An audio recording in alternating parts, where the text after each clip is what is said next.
रामपुर नाम के एक गांव में एक गरीब गाजर बेचने वाला रघु रहता था। वह अपनी बेटी पूनम के साथ रहता था, जो बहुत ज्यादा बीमार रहा करती थी। रघु के पास एक छोटा सा खेत था, जहां वह गाजर उगाया करता था।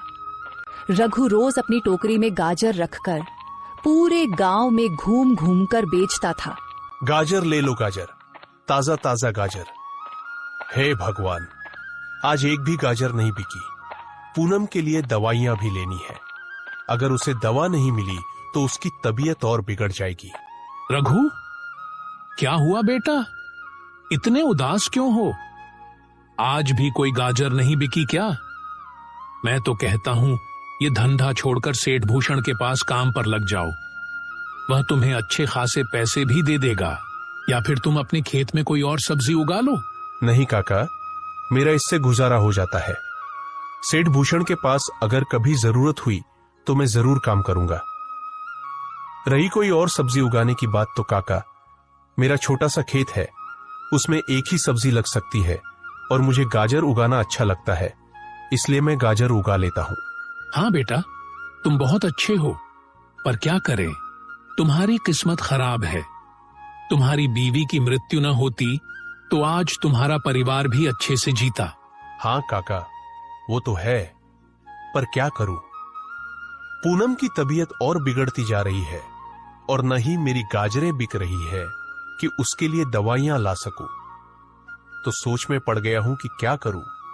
अगर दवाइयां लेकर नहीं गया तो उसकी तबीयत बहुत ही खराब हो जाएगी। ठीक है बेटा, अभी तो ज्यादा वक्त नहीं हुआ, तुम जाओ, तुम्हारी गाजरें बिक जाएंगी। गाजर ले लो गाजर, ताजी ताजी गाजर।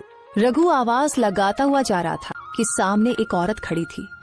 उसने रघु से कहा, रघु भाई, इतना समय लगा दिया, मैं कब से आपका इंतजार कर रही हूँ। मेरा बेटा रो रहा है, मामा गाजर का हलवा बना कर दो। मुझे 100 की गाजरें दे दो ताकि मैं अपने बेटे को गाजर का हलवा बनाकर दे सकूं। लो बहन, अभी दे देता हूँ। रघु ने उसे गाजरें दे दी और आगे बढ़ा।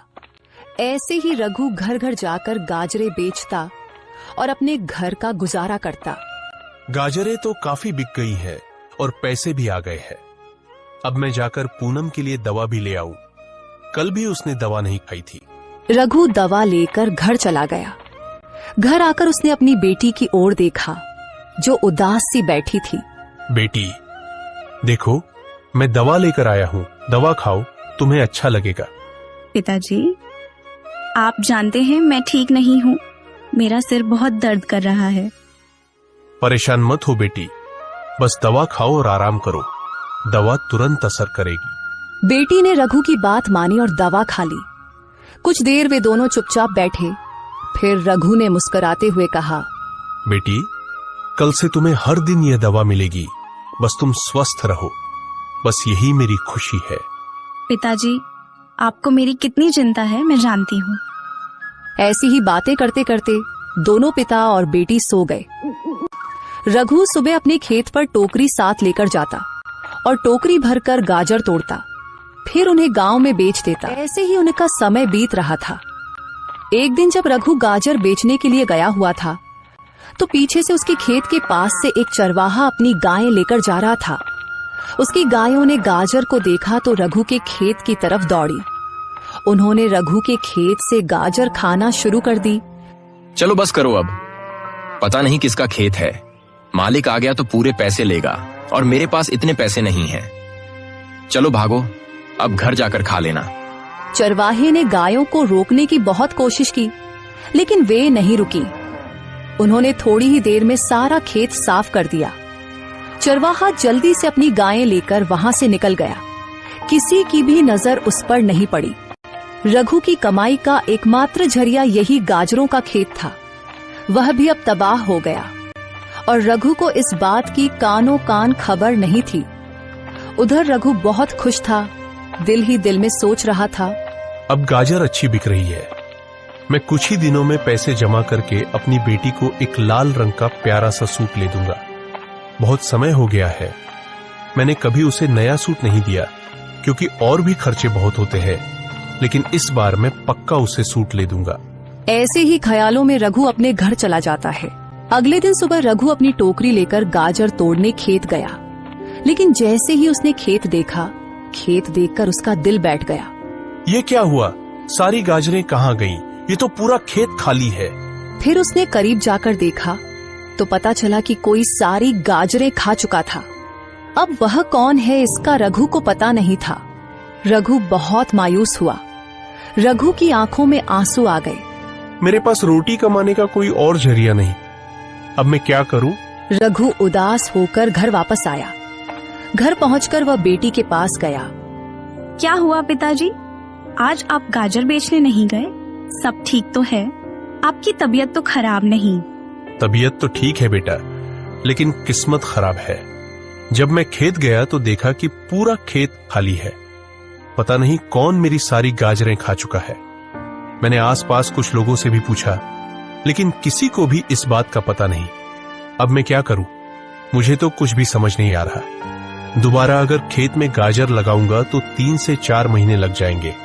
इतनी देर में हम क्या करेंगे? घर का खर्च कैसे चलेगा? मुझे तो इसी चिंता ने सताया हुआ है। पिताजी, आप इतनी चिंता मत करें। पहले ही मैं बीमार हूँ। इतनी चिंता करेंगे तो आपकी भी तबीयत खराब हो जाएगी। आप ऐसा करें कि जब तक नई गाजर नहीं उगती, आप किसी से काम का पता कर लें और गांव में ही कोई काम करें। हाँ बेटी, तुम सही कह रही हो। काका रामू मुझे पहले सेठ भूषण के पास काम करने को कहते थे, लेकिन कभी जरूरत ही नहीं पड़ी। अब मैं सीधे सेठ भूषण के पास ही जाता हूँ और उनके पास काम करता हूँ जब तक नई गाजर नहीं उगती। ठीक है बेटी, मैं अभी जाता हूँ। तुम अपना ख्याल रखना। रघु सेठ भूषण के पास काम का पता करने के लिए चला गया। सेठ जी, मैं आपके पास काम का पता करने के लिए आया हूँ। मुझे कोई भी काम दे दीजिए। मैं मन लगाकर काम करूंगा। आपको शिकायत का मौका नहीं दूंगा। क्या हुआ रघु? तुम यहाँ काम ढूंढ रहे हो? तुम्हारी गाजर को क्या हुआ? तुम तो गाजर बेचते थे ना, फिर अचानक आज यहाँ को क्या हुआ? सब ठीक तो है ना? रघु ने सारी बात सेठ भूषण को बता दी। हाँ रघु, किस्मत तो तुम्हारी वाकई बहुत खराब है। अभी 2 दिन पहले ही मुझे एक नौकर की जरूरत थी, जो कि कल ही आया है। अब मुझे किसी और आदमी की जरूरत नहीं है, लेकिन हाँ, अगर मुझे जरूरत होगी तो मैं तुम्हें जरूर बताऊंगा। सेठ जी, मैं बहुत उम्मीद लेकर आपके पास आया हूँ। मुझे कोई भी छोटा सा काम दे दीजिए। दिहाड़ी भी बेझिझक कम दीजिएगा। मैं उफ तक नहीं करूंगा। अरे रघु, अभी काम नहीं है, बोला तो है तुम्हें। जाओ, जब काम होगा तो मैं तुम्हें बता दूंगा।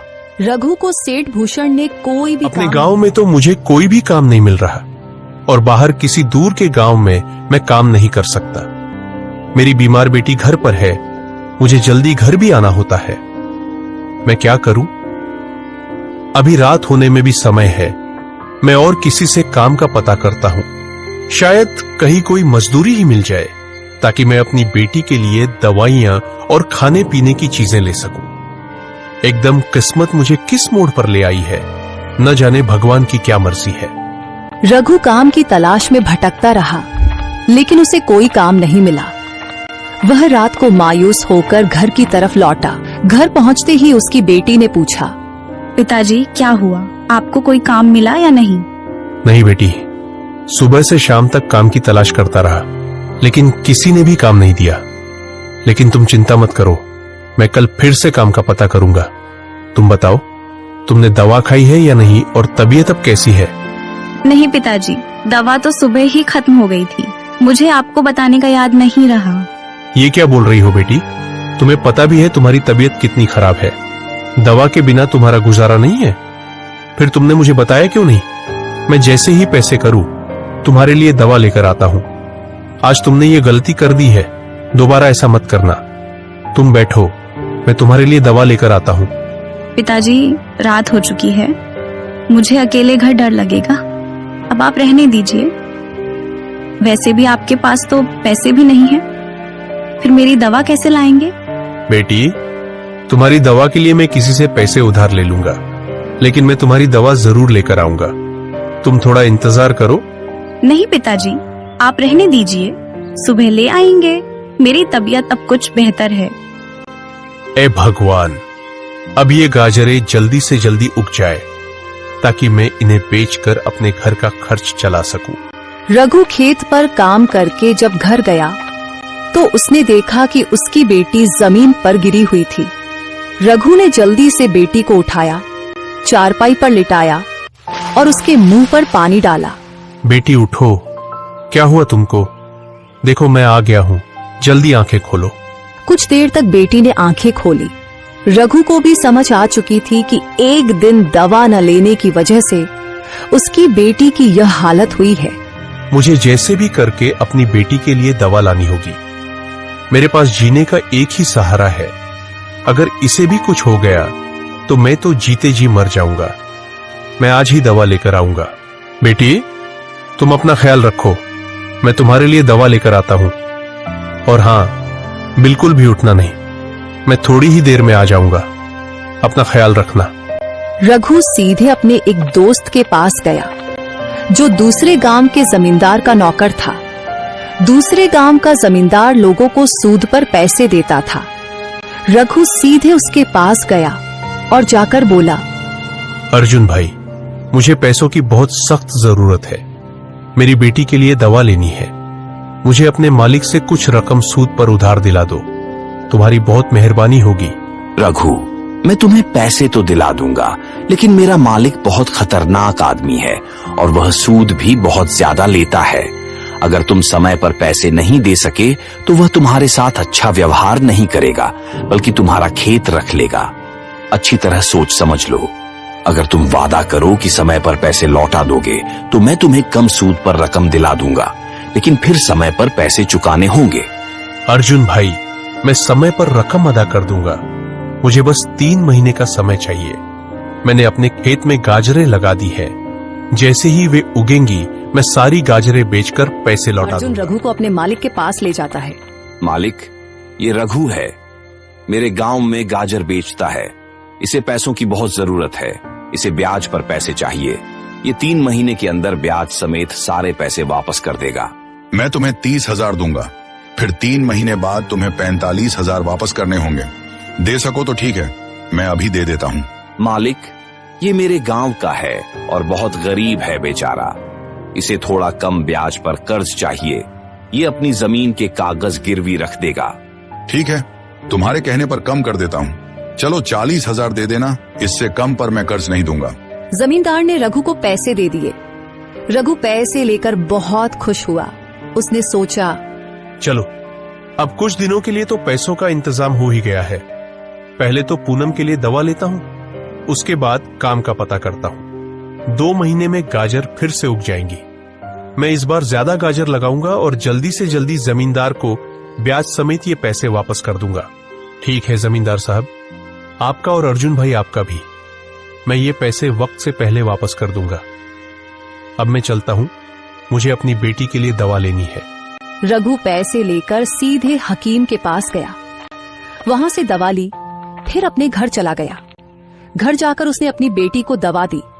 इतने में रात हो चुकी थी। घर जाकर उसने अपनी बेटी को दवा दी। इतने में रात हो चुकी थी। फिर बाप बेटी दोनों सो गए। अगले दिन रघु वापस खेत में गया और वहां काम किया। कुछ दिन ऐसे ही गुजर गए। रघु ने खेत में गाजर लगाई, लेकिन फसल होने का नाम ही नहीं ले रही थी। ऐसा लग रहा था जैसे किसी ने कोई जादू कर दिया हो। पिताजी, गाजर उगी या नहीं? आजकल आप बहुत मायूस मायूस नजर आ रहे हैं। क्या हुआ है? बेटी, 2 महीने होने को आए हैं। मुझे कोई और काम भी नहीं मिला और मैंने दिन रात खेत में मेहनत की, गाजर लगाई, लेकिन वो भी नहीं उग रही। पता नहीं क्या हो गया है। ऐसा लगता है जैसे मेरे खेत पर किसी ने कोई जादू कर दिया हो। गाजर उगने का नाम ही नहीं ले रही। पिताजी, बात तो चिंता की है, लेकिन आप भगवान पर विश्वास रखिए। जरूर कुछ अच्छा होने वाला है, जिस वजह से भगवान हमें आजमा रहे हैं। बेटी, पता नहीं भगवान और कितना हमें आजमाएगा। चलो, तुम अपना ख्याल रखना। मैं खेत पर जाकर देखता हूँ कि गाजर उगना शुरू हुई है या नहीं।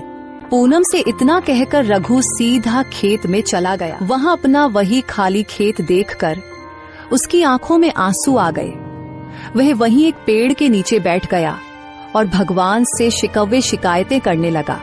हे भगवान, तू मुझे इतना क्यों आजमा रहा है?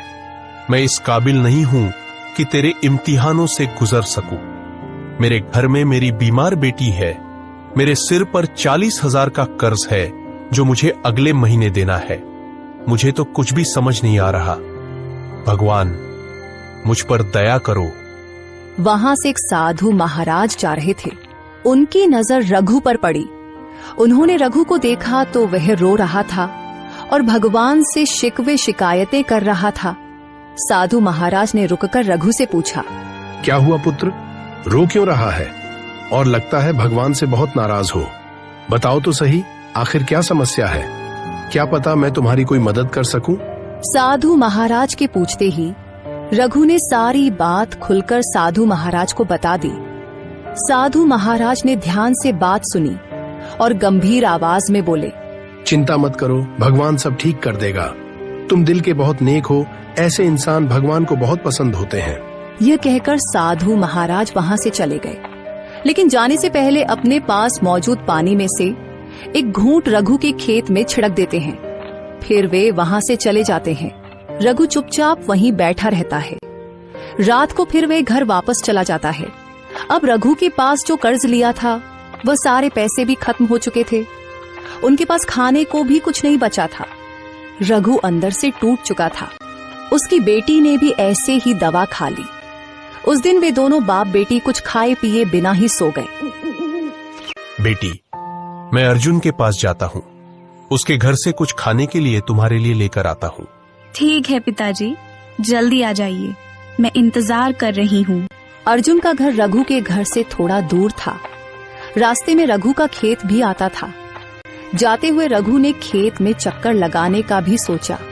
क्यों ना खेत में भी चक्कर लगा लूं? पास ही तो है, बस देखकर वापस आ जाऊंगा। क्या पता गाजर उगना शुरू हो जाए। पूनम को बताऊंगा तो वह भी खुश होगी। रघु खेत देखने के लिए खेत की तरफ पहुंचता है। वह देखता है कि पूरा खेत खाली है, लेकिन एक जगह पर जहां साधु महाराज ने पानी का घूंट छिड़का था, वहां एक पौधा निकला था जिस पर ऊपर गाजर लगी हुई थी। रघु को कुछ समझ नहीं आता कि यह कैसे हो सकता है। गाजर तो जमीन में उगती है, फिर यह पौधा के ऊपर कैसे आ गई? और एक ही रात में यह पौधा इतना बड़ा कैसे हो गया? उस पौधे पर 2 गाजर लगी थी। चलो ऐसा करता हूँ, ये 2 गाजर ले जाता हूँ। एक पूनम खा लेगी और एक मैं। न मैंने कल रात से कुछ खाया है, न ही पूनम ने। चलो ये गाजर खाकर गुजारा हो जाएगा। अर्जुन भाई के घर खाने के लिए जाने में मुझे शर्म आ रही थी। यह सोचकर रघु दोनों गाजर तोड़ लेता है। वह देखता है कि जैसे ही गाजर टूटी, उनकी जगह वहां नई गाजर आ गई। रघु चौंक गया। अब ये कैसा जादू है? पहले ही ये गाजर पौधे के ऊपर देखकर मैं हैरान था, लेकिन ये गाजर तोड़ दी तो उनकी जगह फिर से आ गई। रघु उन्हें भी तोड़ता है और देखता है कि वहां 2 और आ जाती हैं। रघु बहुत खुश होता है। वह समझ जाता है कि यह जरूर साधु महाराज के पानी का असर है। उसे एक जादुई गाजर का पौधा मिला है। वह कुछ गाजर लेकर खुशी खुशी जल्दी जल्दी अपने घर की तरफ जाता है। पिताजी, आप तो अर्जुन भाई के घर खाने लेने जा रहे थे ना? फिर ये गाजर कहाँ से ले आए? मैं क्या बताऊं बेटी, कमाल हो गया है। मेरे खेत में एक जादुई गाजर का पौधा लगा है जिस पर 2 गाजर थीं।